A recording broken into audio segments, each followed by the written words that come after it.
Vamos a la palabra, vaya al libro de los Hechos. Estamos predicando en este libro de los Hechos. Y estamos reciente, ¿no? Comenzando. Y si usted va al capítulo 1, dice lo siguiente. ¿Quién es el escritor de Hechos? Lucas. Mire lo que dice Lucas. Vamos a leer del verso 1 al 8, ¿ok? Dice, en el primer tratado, oh Teófilo, hablé acerca de todas las cosas que Jesús comenzó a hacer y enseñar hasta el día en que fue recibido arriba, después de haber dado mandamiento por el Espíritu Santo a los apóstoles que habían escogido, a quienes también después de haber padecido se presentó vivo con muchas pruebas indubitables, apareciéndoseles durante 40 días y hablándoles acerca del reino de Dios. Y estando juntos, les mandó que no se fueran de Jerusalén, sino que esperasen la promesa del Padre, la cual les dijo, oísteis de mí.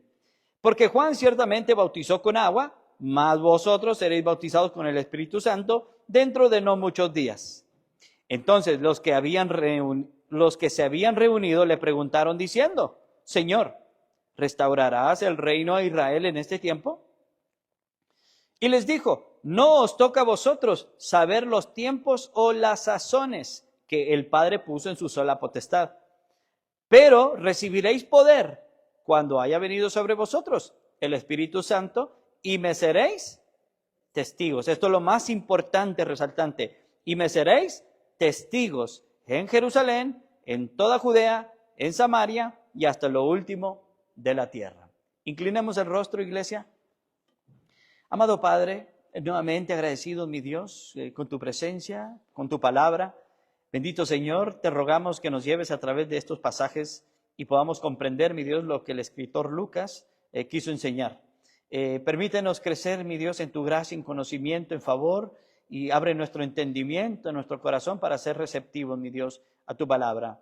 Te lo rogamos en el nombre de Jesús. Amén, amén. Tome asiento, hermanos. Tome asiento para que no se me canse. Ahora, nuevamente vamos a darle lectura. Yo le voy a dar lectura nuevamente, hermanos, del verso 1 hasta el verso 5. Eso es lo que hemos visto hasta ahorita. Y ahorita vamos a hacer un breve repaso. Y dice en el primer tratado, oh Teófilo, hablé acerca de todas las cosas que Jesús comenzó a hacer y enseñar. ¿Cuál fue el primer tratado? El Evangelio de Lucas. Hechos es una continuación del Evangelio de Lucas, ¿no? Donde Lucas se quedó, ahí va a retomar Lucas. Verso 2, hasta el día en que fue recibido arriba. Entonces Lucas en el Evangelio terminó hasta que Jesús fue recibido arriba. Como lo sabemos, cuando vamos al capítulo 24 de Lucas, que es el último capítulo, vemos la ascensión de Jesús. Hasta allí dejó de escribir el primer tratado, entonces va a continuar ahora a través de ese punto, ¿no? Dice, hasta el día que fue recibido arriba, después de haber dado mandamientos por el Espíritu Santo a los apóstoles que había escogido, a quienes también después de haberse padecido,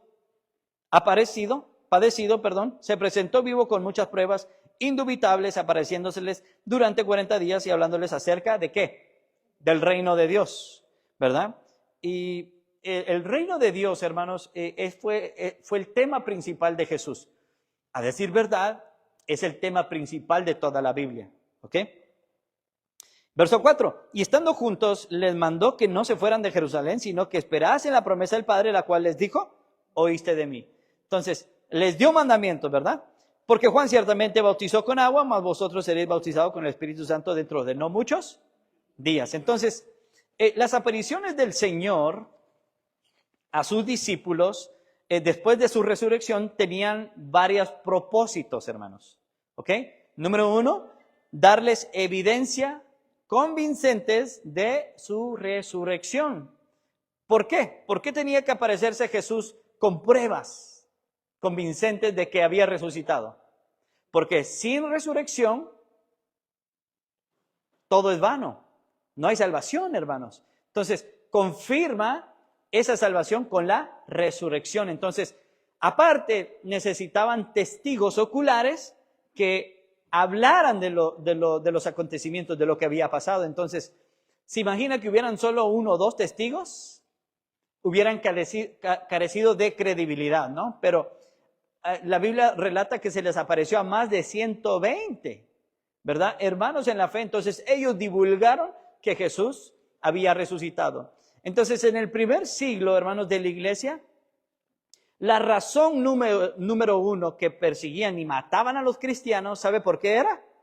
Porque profesaban decir haber visto a Jesús resucitado. Decir que Jesús resucitó les costaba la vida. Esa era la causa de la muerte de los cristianos en el primer siglo. Entonces, la resurrección, la doctrina de la resurrección tiene mucho peso, mucha importancia, es la columna de nuestra salvación, ¿no? De este plan de redención. Entonces, cuando Jesús se desaparece a los discípulos por 40 días, una de las razones por la cual se aparece es para presentárseles y darles pruebas de que resucitó. Cristo hablaba, comía, ¿verdad? Entonces, les tuvo que dar esas pruebas. Número 2, enseñarles acerca de las cosas del reino de Dios. Ahora, va a haber un cambio ahí en la enseñanza, ¿verdad? Y número 3, recordarles a los discípulos o a los apóstoles la promesa del Espíritu Santo y darles indicaciones específicas y claras para poder recibir esa promesa. Recuerde que les dijo, quédense juntos, porque dentro de no muchos días, ¿qué va a suceder? Van a recibir al Espíritu Santo, la promesa, ¿no? Entonces, es importante resaltar, hermanos, que en esta obra de la promesa del Espíritu Santo están involucradas las 3 personas de la divinidad, ¿sí? En el verso 4, usted va a ver que está involucrado el Padre, el Hijo y el Espíritu Santo. O sea, siempre va a haber los 3 trabajando. Entonces, el libro de Hechos, hemos dicho que es un libro de transición. Y en el Antiguo Testamento vemos al Padre trabajar, en el Nuevo, en el ministerio de Cristo a Cristo. Y ahora vamos a ver a partir del libro de Hechos, capítulo 2, ¿a quién vamos a ver trabajar? Al Espíritu Santo. Pero eso significa que ya el Padre y el Hijo ya están descansando, relajados. No, están trabajando en un conjunto, ¿no? Pero están separando esos roles de una manera tan específica. ¿Por qué? Porque ahora el Espíritu Santo va a trabajar dentro del corazón de cada creyente, ¿no? El Señor a través de su Santo Espíritu. Entonces, en el verso 4 vemos al Padre, al Hijo y al Espíritu Santo trabajando. Mire qué dice el verso 4. Que esperasen la promesa del Padre. Esta es una promesa del Padre. ¿Cuándo vemos al Hijo? Cuando dice, la cual les dijo, oísteis de mí. El Espíritu Santo, seréis bautizados con el Espíritu Santo dentro de no muchos días.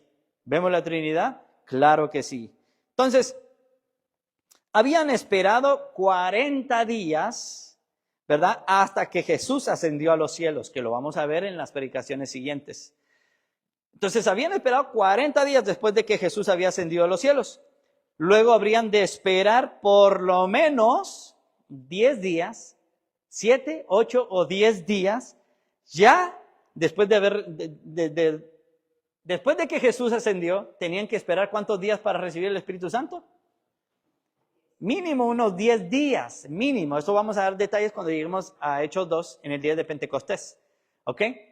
Mínimo 10 días. O sea, no pasó mucho tiempo, hermanos, después de que Jesús ascendió al cielo, ¿no? Entonces, ya que la venida del Espíritu Santo coincidió con la celebración de la fiesta de Pentecostés, la cual se celebra 50 días después de la Pascua. Ahora, nuevamente, podría enseñarle las fiestas de los judíos para que usted lo encaje y diga, wow, cómo Dios, ¿verdad? Puso todo en orden. Cuando lleguemos a Hechos 2, vamos a ver varias fiestas y para que vea cómo Dios colocó el sacrificio, la Pascua, Pentecostés, todo en un orden conforme a Cristo. ¿Por qué? Porque todo se trata de Cristo, ¿no? Entonces, vamos a ver varias fiestas para que usted más o menos sepa un poquito de cultura de la judía y qué celebran ellos también, ¿no? Ellos celebran la fiesta de Pentecostés, ¿verdad? Pero no lo celebran como usted y como yo, ¿no? Entonces, hay una diferencia. Ahora, en la última predicación hablamos del bautismo de Juan, ¿Por qué lo hablamos? Porque Jesús lo mencionó, ¿verdad?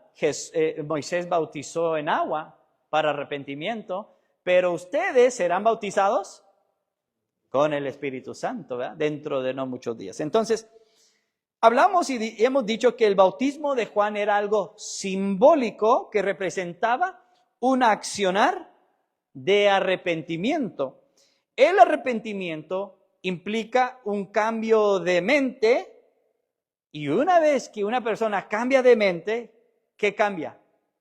De dirección, de su corazón, ¿no?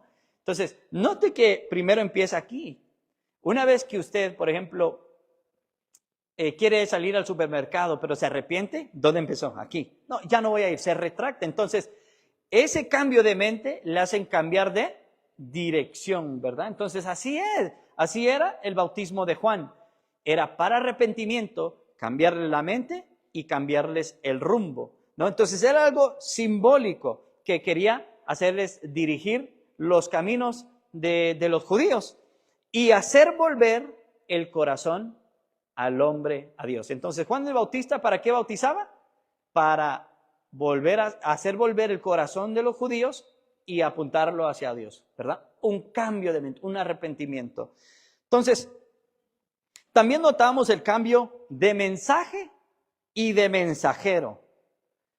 Juan predicaba un mensaje de arrepentimiento y se confirmaba con el bautismo, es decir, el bautismo en agua era la evidencia del arrepentimiento del mensaje de Juan, ¿sí?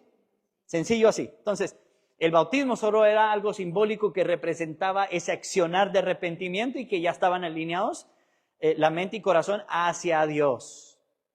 Entonces, ¿qué vimos? Que va a haber un cambio de mensaje y mensajero. Ahora, ¿cuál es el cambio? Ahora los nuevos mensajeros serán ¿quiénes? Los apóstoles, ¿verdad? Con el nuevo mensaje, el evangelio, ¿verdad? Y si usted va a Lucas 24, vaya a Lucas capítulo 24, verso 46 al 47. Recuerde, el mensaje de Juan era un mensaje de arrepentimiento para alinear el corazón para que cuando Cristo viniera lo aceptaran como su Mesías los judíos. Pero nosotros sabemos ¿qué hicieron los judíos? Lo rechazaron. Ok, perfecto. Entonces ya va a pasar a manos de otros mensajeros con otro mensaje. Y usted dirá, entonces, ¿otro evangelio? Es el mismo, hermanos. Simplemente ya va a hablar de la muerte, sepultura y resurrección de Cristo, de la gracia. Ese es el cambio, hermanos. Y mire Lucas, aquí lo explica Lucas en capítulo 24, verso 46 al 47. Y dice, y les dijo, así está escrito, y así fue necesario que el Cristo. Entonces, cuando Lucas dice el Cristo, está hablando del Mesías, del ungido, ¿ok? No pierda de vista esto, hermanos. Esto usted lo necesita saber en todo este primer capítulo y precisamente por la predicación que vamos a exponer el día de hoy. Entonces dijo, y así fue necesario que el Cristo padeciese y resucitase de los muertos al tercer día y que se predicase ¿en qué? En su nombre. Esta última porción también lo vamos a ocupar en el capítulo 2. Todo esto que Lucas relata aquí, hermanos, lo vamos a ocupar en Hechos. Es el mismo relato, ¿no? Entonces usted va a ver que se bautiza en el nombre de Jesús. Bueno, aquí Lucas lo está explicando, hermanos, ¿ok? Pero no le quiero dar detalles, no me quiero adelantar y usted va a ver cómo lo vamos a comparar libro con libro, ¿no? Entonces, ahora es nuevos mensajeros y un nuevo mensaje, el mensaje de la gracia, ¿no? Entonces, y usted va a ver cómo se va a ir desarrollando esa idea. Pero Cristo les deja órdenes, mandamientos específicos. ¿Dónde tenían que empezar a predicar ellos? En Jerusalén, luego en Judea, después en Samaria y luego por lo último de la tierra. Cuando vemos el libro de los Hechos, se fue dando tal como Cristo se los ordenó. Así. ¿Ok? Entonces, ese es un repaso de lo que hemos visto. Ahora, vamos a analizar el verso 6 al 8. El 8 no lo vamos a dar, pero vamos a leerlo también porque es un conjunto. ¿Estamos ahí? Entonces los que se habían reunido le preguntaron diciendo, no olvide el contexto, Cristo ya les enseñó sobre el reino de Dios, que van a recibir el Espíritu Santo, ¿verdad? Dentro de no muchos días, que se presentó con pruebas indubitables. Entonces los que se habían reunido le preguntaron diciendo, Señor, ¿restaurarás el reino a Israel en este tiempo? Verso 7, y les dijo, no os toca a vosotros saber los tiempos o las sazones que el Padre puso en su sola potestad. Pero recibiréis poder cuando haya venido sobre vosotros el Espíritu Santo, y este es el objetivo, hermanos, principal, y me seréis testigos, ¿dónde? En Jerusalén, en toda Judea, en Samaria y hasta lo último de la tierra. Qué interesante, ¿no? Es interesante ver y comparar, ¿ok? Es interesante ver y comparar ambas perspectivas y deseos. Usted preguntará, ¿de quién? Bueno, tanto de Cristo como de los apóstoles. Entonces, usted va a ver la perspectiva y deseo de Cristo y va a comparar la perspectiva y deseo de los apóstoles. Cristo ya tiene un plan trazado para ellos, pero los apóstoles tienen otro deseo y otra perspectiva. ¿Ok? Entonces, por 40 días el Señor estuvo preparando a los apóstoles para una nueva misión, ¿verdad? Pero con un enfoque, y era bajo la voluntad de su Padre. Al parecer, los apóstoles tenían un deseo, y un deseo de un reino establecido. ¿Ok? ¿Para qué? ¿Para qué? Ellos deseaban un reino establecido para poder llevar a cabo la voluntad del Señor, es decir, la misión. La misión que Cristo les había dado, ellos necesitaban o querían el establecimiento del reino, o como dijo Cristo, ¿no? La restauración del reino para poder ejecutar el plan de Cristo. Y ahorita diríamos, ¿pero cómo y por qué? Bueno, lo vamos a entender ahorita. Entonces, ellos necesitaban la restauración del reino de Israel para poder llevar a cabo la voluntad del Señor. Ellos deseaban el establecimiento del reino de Israel. ¿Sí ve los deseos y perspectivas diferentes? Cristo tiene una misión, una perspectiva para ellos, pero los apóstoles con la pregunta, ¿cuál era el deseo de ellos? El establecimiento del reino. Con ese establecimiento del reino, ellos podían ejecutar lo que Cristo les había mandado, es decir, su misión. ¿Ok? Con la restauración del reino a Israel, los apóstoles podrían llevar a cabo su misión. Y usted dirá, ¿por qué? Porque Cristo gobernaría con autoridad. Recuerde, en la predicación pasada le mencioné que en un reino se necesita un gobierno. En un gobierno, un rey. Los judíos están esperando a su rey, al ungido, al Cristo, para que reine, ¿verdad que sí? Todo judío tiene esta perspectiva. Entonces, ellos, restableciéndoles el reino, van a saber que Cristo va a reinar. Entonces, van a poder hacer la misión que Cristo les ha encomendado. ¿Sí? ¿Sí lo vemos de esa manera? Entonces, ¿por qué? Porque Cristo gobernaría con autoridad. Esta es una profecía del Antiguo Testamento, hermanos. Pero lo que ellos no saben es que al recibir el Espíritu Santo, ellos lograrán llevar a cabo la misión de Cristo. No hace falta la restauración del reino de Israel. La perspectiva de ellos es el establecimiento del reino. Pero Cristo, a través de su Santo Espíritu, ellos no se dan cuenta que van a poder lograr la misión, ¿verdad?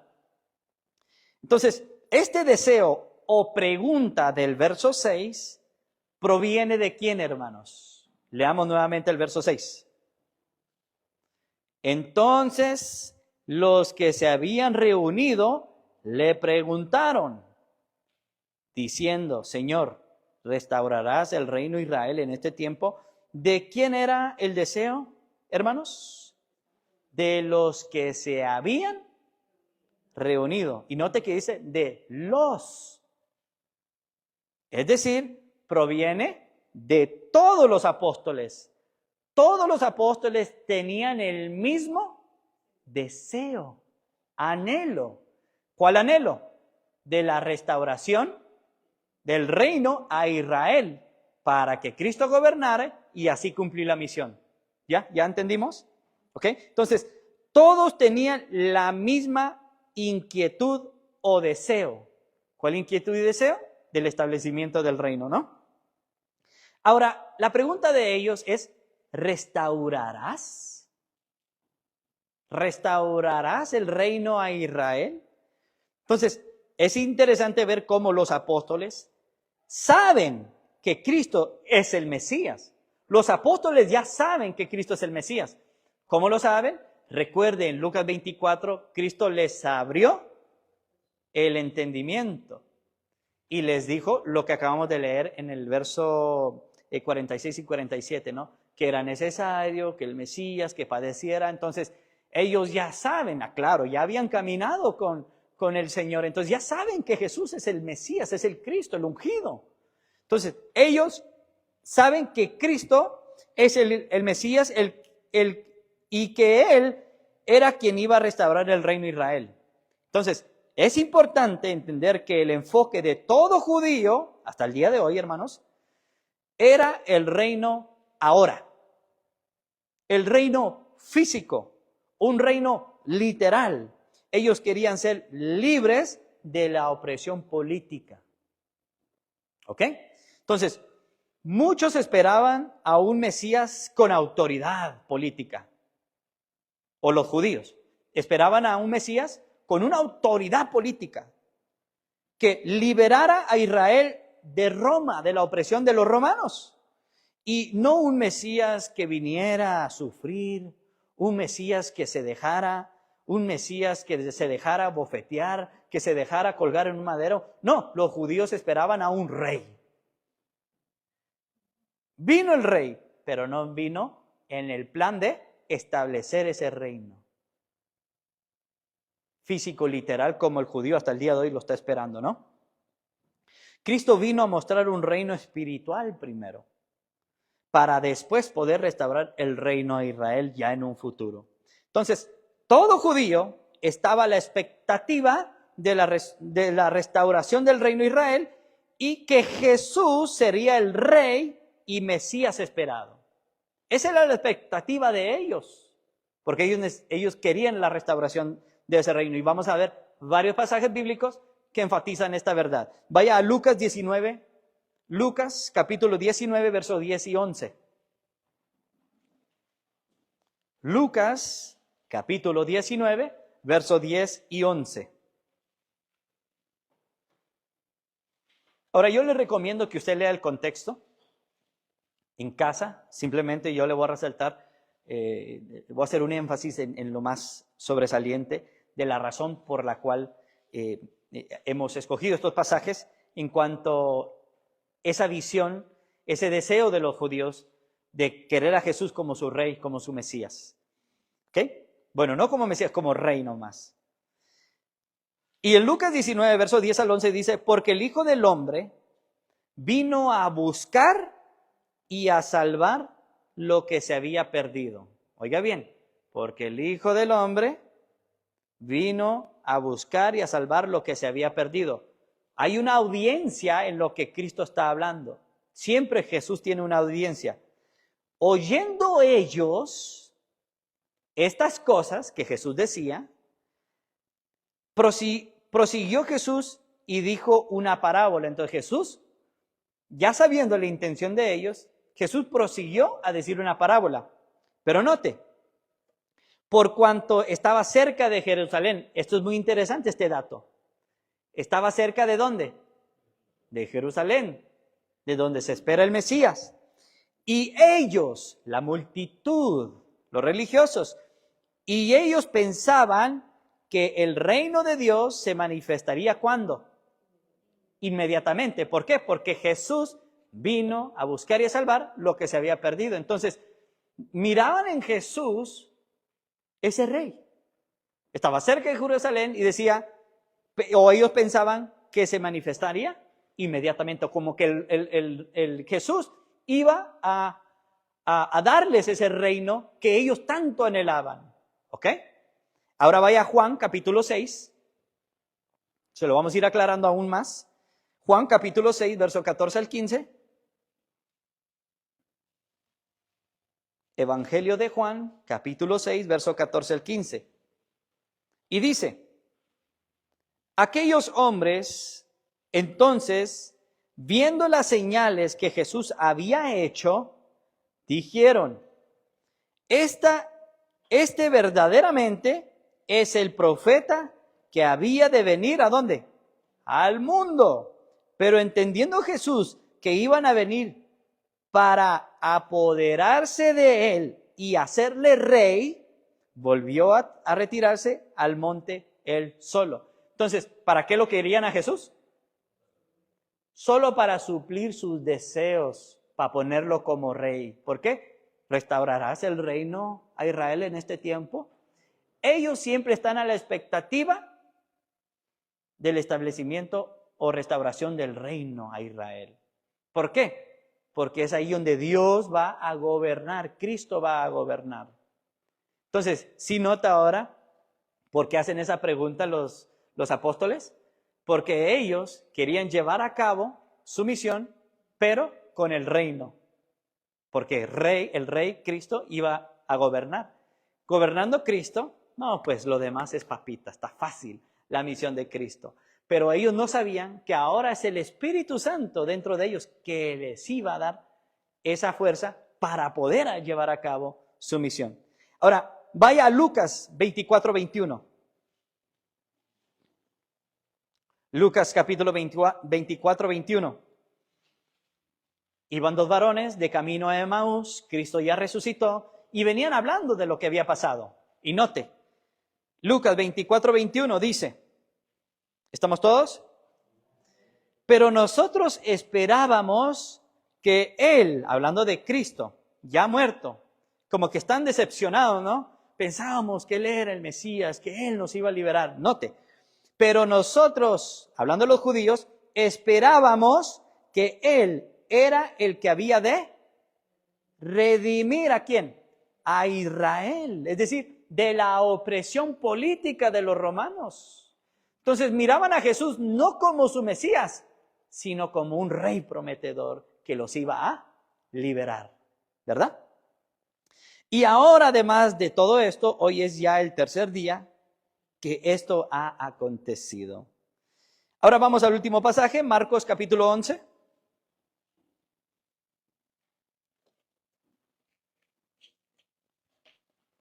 Marcos capítulo 11.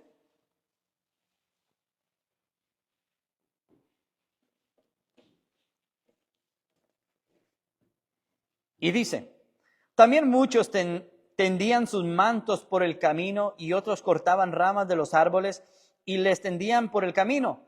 Y los que iban delante y los que venían detrás daban voces. Esta es la entrada triunfal de Jesucristo, ¿verdad? Diciendo, Hosana, bendito el que viene en el nombre del Señor. Note el verso 10. Bendito el reino de nuestro Padre David que viene, Hosana en las alturas. Entonces miraban a Jesús ¿cómo? Como un rey. Nuevamente, Cristo poniéndose como rey, restablece ese reino de Israel, ¿verdad?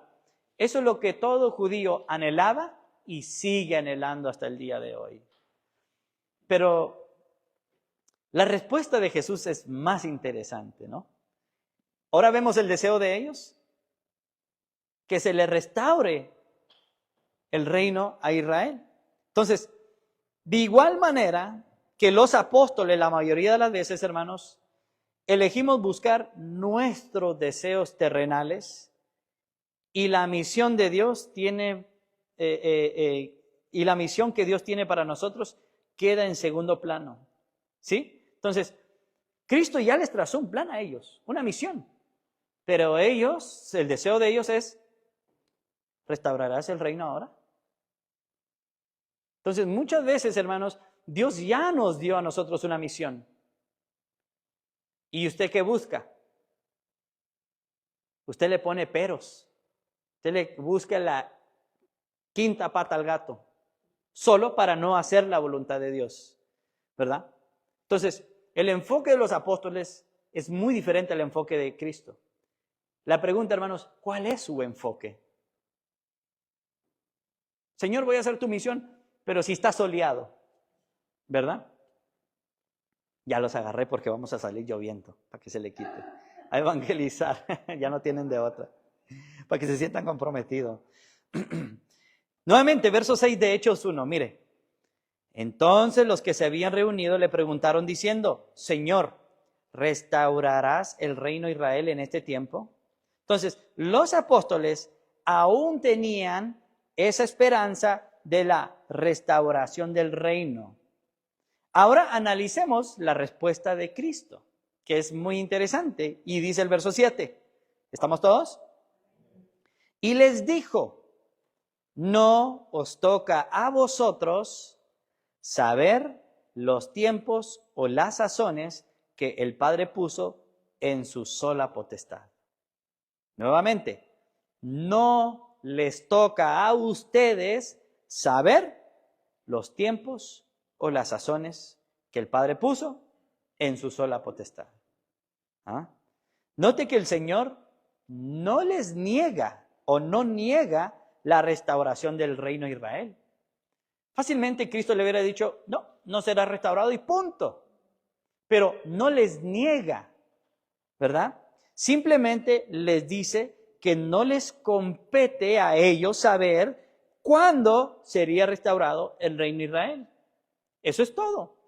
No se los niega y no les dice que no, simplemente le dice, ustedes no necesitan saber esto. ¿Por qué no?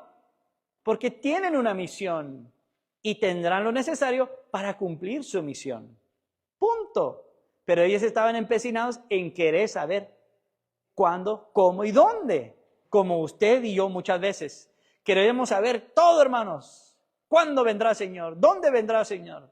¿Cómo lo hará el Señor? Hermanos, no nos compete saberlo.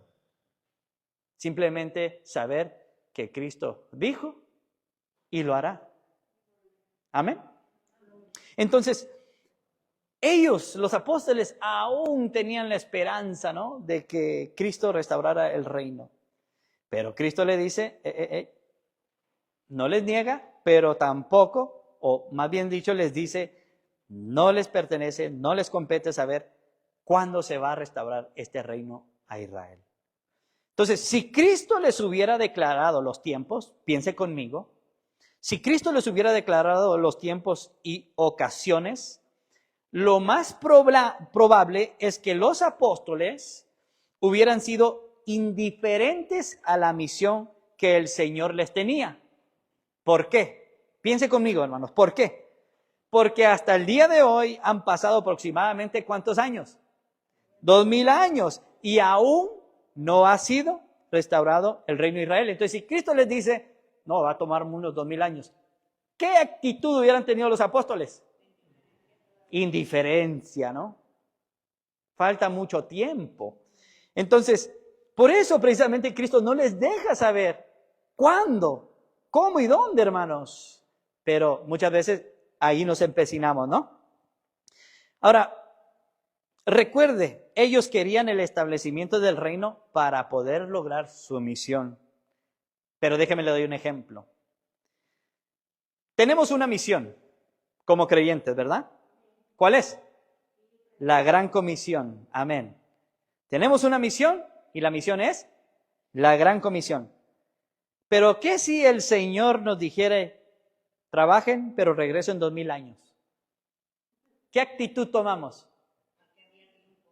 Hay mucho tiempo que trabajen fulano de tal. ¿Qué haría usted, hermanos? ¿Qué haría usted? A ver, honestamente, no me conteste, pero contestes en su corazón, en su mente. ¿Qué haría usted? Ahora déjeme la otra pregunta. ¿Qué haría si Cristo viene mañana? A ver, mire cómo cambia la respuesta. ¿Qué haría si Cristo le dijera, mañana voy? Respóndame, hermanos, ¿qué sería lo primero que hace?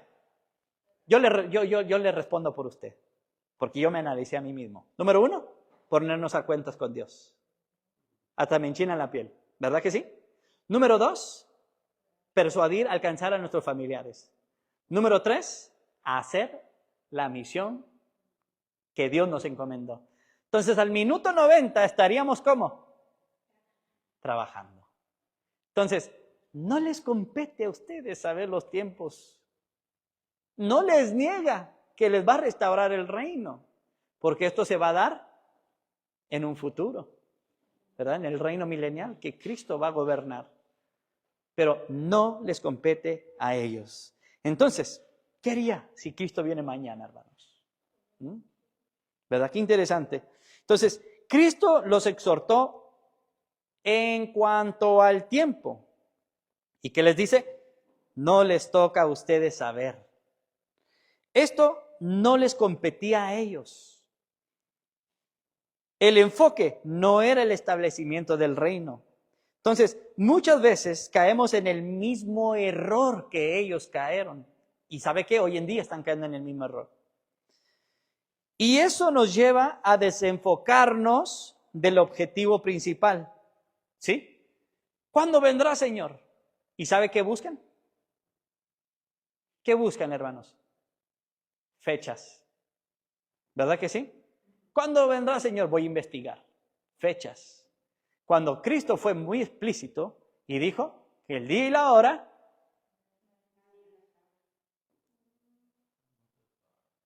no más el Padre en su sola potestad. Entonces, note que Dios, el Señor, no les da el tiempo para que no desvíen su enfoque en el tiempo, sino que reenfoquen en su misión. Ese es el objetivo, hermanos. Entonces, ¿nos pasa a nosotros? Claro que sí. Señor, ¿cuándo y cómo lo vas a restaurar? ¿Cuándo? Solo Dios sabe. ¿Cómo? Solo le compete a Dios. Entonces, hay cosas, hermanos, que a usted y a mí no nos compete saber. A usted y a mí no nos compete saber cómo y cuándo Dios va a hacer algo en nuestra vida. ¿Verdad? Entonces, simplemente saber que Dios no es hombre para que mienta y lo va a cumplir. Con eso basta, hermanos. Con eso basta. Usted tiene una misión, la gran comisión, cumpla. Ya tiene el Espíritu de Dios, ya tiene las armas suficientes para cumplir su misión. No se preocupe por lo que está alrededor, porque eso, ¿qué va a lograr en usted? Desviar su intención, su deseo. Entonces, con la respuesta de Cristo, ellos no es que se querían desviar, pero tenían un deseo. ¿Qué hace Cristo? Los enderece otra vez. No, aquí está. Este es el enfoque de ustedes. El enfoque no está allá, está aquí. Entonces, esa es la exhortación, hermanos, esta tarde. Enfocarnos en nuestra gran comisión. Y por eso estamos planificando ¿el qué? El evangelismo, ¿verdad? Entonces, muchas veces estamos más preocupados en el aumento de la gasolina, ¿verdad? En las guerras, ya viene Cristo. Claro, seguramente cada día que pasa viene Cristo, hermanos. Cada día que pasa es un acercamiento que Cristo viene pronto. Pero no porque un galón cuesta tanto y las guerras en el Medio Oriente y en todo el mundo y el presidente y fulano de tal están haciendo guerra y rumores de guerra, no precisamente significa que usted debe de enfocarse en esos acontecimientos. Y de hecho Cristo solo dijo, vengo en breve, ¿verdad? Vengo pronto. Y creo nuestro hermano y pastor Enoch Príncipe nos ha enseñado en cuanto a eso, ¿no? No hay necesidad de buscar las señales. Cristo vino, Cristo dijo, vengo en breve, punto. O sea, voy a regresar, voy a ir. No investiguen las señales, no investiguen los tiempos o las sazones, no. Tengan la certeza que voy a regresar. Si Cristo nos dice, voy en tal fecha, créame que usted se pone a trabajar en el último segundo. Así se lo estoy diciendo, hermanos. Lastimosamente el creyente así es, igual como la negligencia del pueblo de Israel en su tiempo. Es lo mismo, hermanos. Entonces, estamos más preocupados en lo que pasa alrededor y la misión que nos han encomendado, ¿dónde quedó? A un lado. Si ve que no nos compete los tiempos y las sazones, cómo y cuándo y dónde, no, haga lo que se le ha encomendado. Esa es la misión. Por eso Cristo los preparó por 40 días. ¿verdad? Entonces les dice, no os toca a vosotros saber los tiempos, las sazones. El saber y creer que Cristo volverá, con eso basta. Con eso basta, hermanos. Entonces, cuando Pablo dice tiempo y sazones, él está hablando, bueno, cuando dice el tiempo, está hablando del tiempo cronos, cronológico, ¿verdad? El tiempo cronos, cronológico. Y cuando habla de las sazones, está hablando del tiempo kairos. ¿A qué se refiere? Un tiempo oportuno, pero no suyo, sino de Dios. O sea, refiriéndose a la voluntad del Padre. Es un tiempo específico que usted no sabe y no necesita saber, sino solo está en la potestad y la voluntad de Dios. Entonces, cuando Lucas o Cristo les dice, no les compete a ustedes saber los tiempos y sazones, prácticamente, hermano, le está diciendo, olvídense de eso. No tienen que saberlo, ¿ok? Entonces es un tiempo específico, cuando habla del tiempo cronos, un tiempo cronológico, y las sazones está hablando del tiempo oportuno, ¿verdad? En pocas palabras, Cristo les está diciendo, no les toca a ustedes saber en cuánto tiempo ni en qué momento será restaurado Israel. Eso es lo que les está diciendo. Ni en cuánto tiempo, ni cuándo. ¿Por qué? Porque solo Dios el Padre lo sabe. ¿Verdad? Mire conmigo en 1 Tesalonicenses capítulo 5, verso 1 al 2. Primera de Tesalonicenses capítulo 5, verso 1 al 2.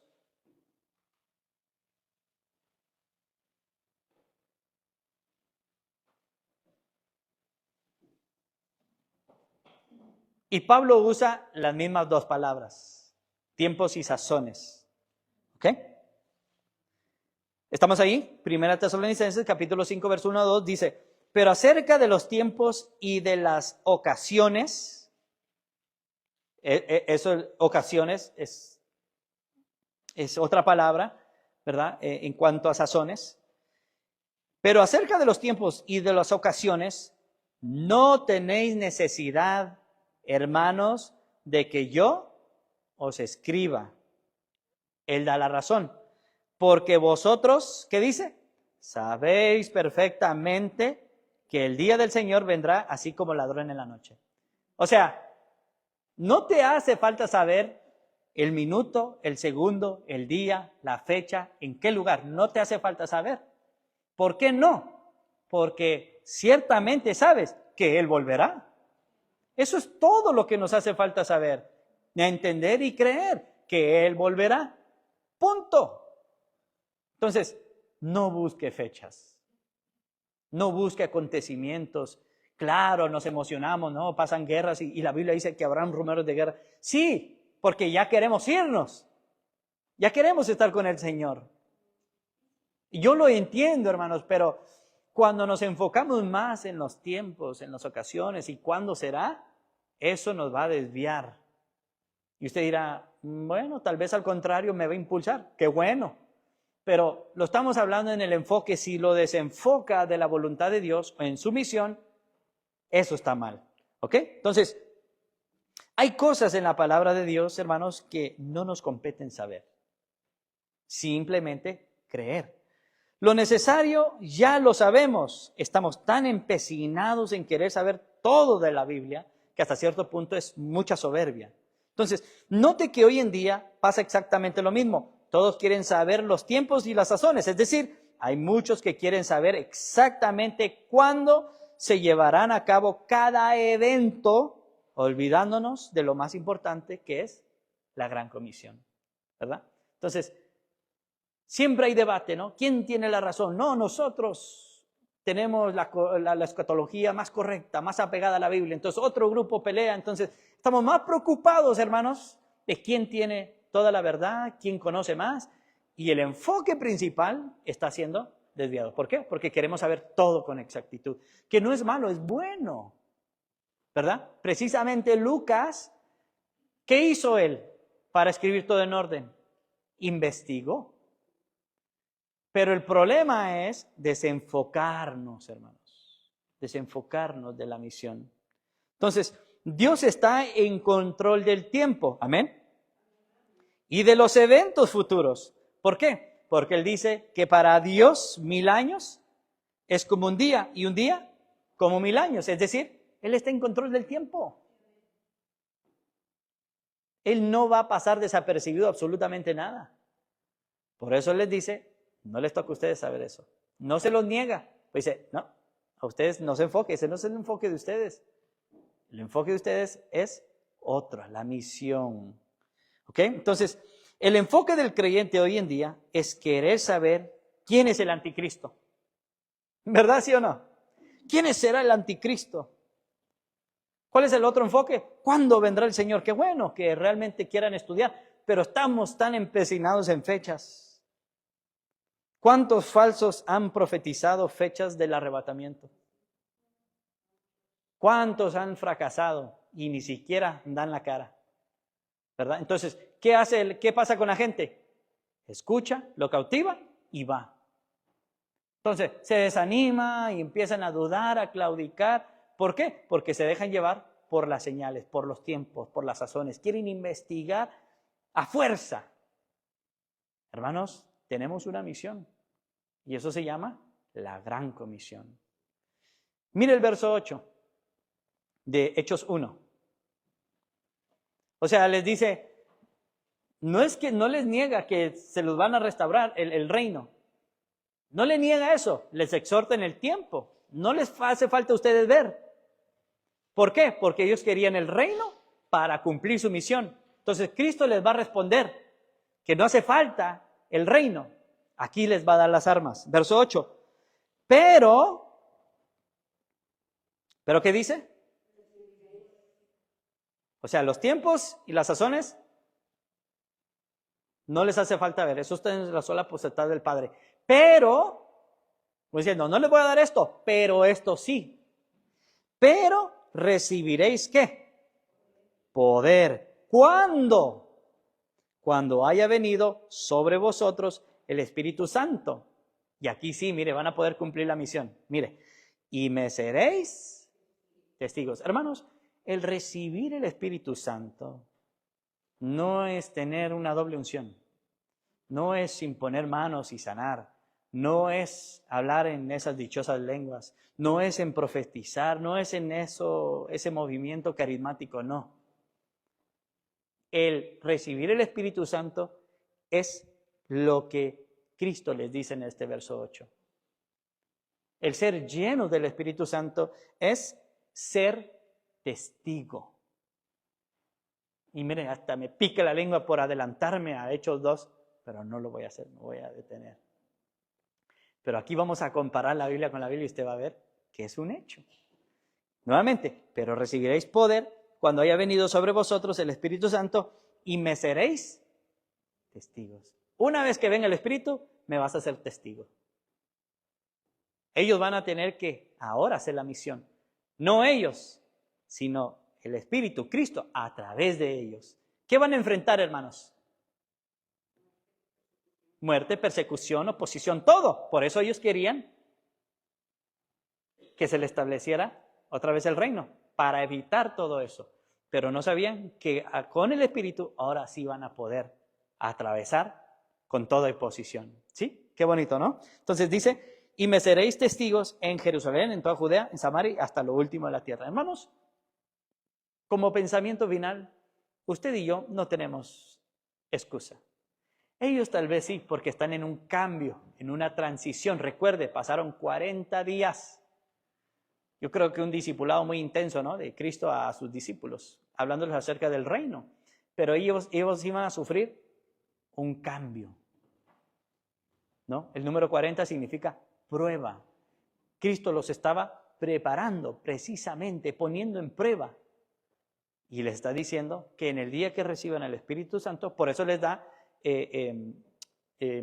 mandamientos específicos, quédense juntos, no se vayan de Jerusalén, porque es allí donde van a recibir ese poder para llevar a cabo su misión, serme testigos.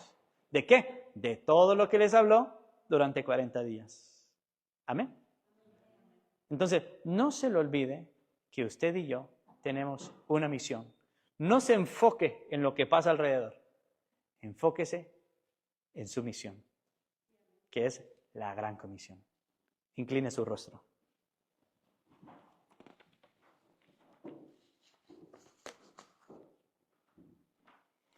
Gracias, bendito Señor, por tu palabra y que poco a poco vamos comprendiendo, mi Dios. Queremos crecer, mi Dios, aprender y ser responsables delante de ti, oh Dios, sabiendo que sí, muchas veces caemos en este error.